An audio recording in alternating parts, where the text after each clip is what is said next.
Over the years, I have been sent a few emails and some in-depth studies that seek to make the Apostle Paul appear evil. And I find the emails never go anywhere after I send back a short study that places the proper context back on the verses or the doctrines being sent to me that some declare to be their foundation for their anti-Pauline movement. When more than a few people email me on such things, and especially if they send such studies to young church members wherein they try to confuse the brethren off the path of Christ, I realize I need to do a study on the false doctrine and place it on a webpage or in a blog entry or even in a video so as to allow me a quick way to send a link to the study the next time I'm sent such things. I mean, this is actually why the website grew to the size it is, because there's a lot of false prophets out there. And they're all trying to pull the people of God off the path of Christ and his righteousness before he gets here. And so, due to yet another comment sent to me the other day regarding the Apostle Paul, I decided it's time to make a blog entry as well as a video about this anti-Pauline movement. And what I like about this strange movement is just how easy it is to put down.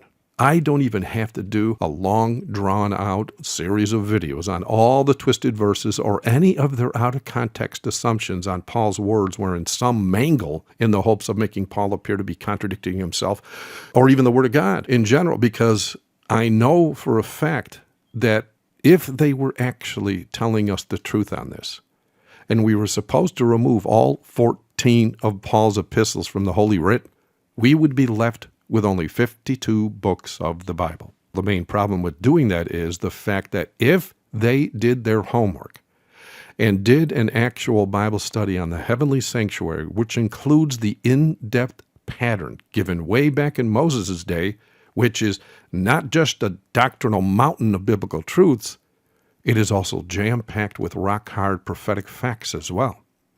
If they did a study on this, they would know there are 66 objects on the candlestick in the holy place, which actually represents the Bible. Why is that so important? Well, look at the original King James Bible. It has 66 books in it. Each of those 66 objects on that candlestick are a prophetic statement from the Creator God of the Bible, telling each of his obedient children that he intended long ago that there were only going to be 66 books in his Bible. And by the way, using the candlestick in the sanctuary to expose the anti-Pauline movement as of Satan himself works just as well with the Catholic leaders who claim the Apocrypha is inspired of God. For if it was, there would be a lot more than 66 objects on that candlestick. Well, that all being said, please pray for these poor souls who have been deceived by the wolves they call pastor. Pray that they do a study on the sanctuary, which includes digging into each and every item in that sanctuary. And this also includes even the colors and the materials used to build that sanctuary. Because when you do that, you find that even the colors have doctrinal or even prophetic meanings as well. And so if they do such a study on the sanctuary, which they can find listed on my website, and I even have a link where you can jump right to the 66 objects, if they did this study, they would know they are being deceived by an agent of Satan who is not an obedient Christian, pastor, preacher, or teacher. For if they were obedient, the truth would be opened unto them. For the only way to understand prophecy, or even doctrine for that matter, is to obey the God that wrote it.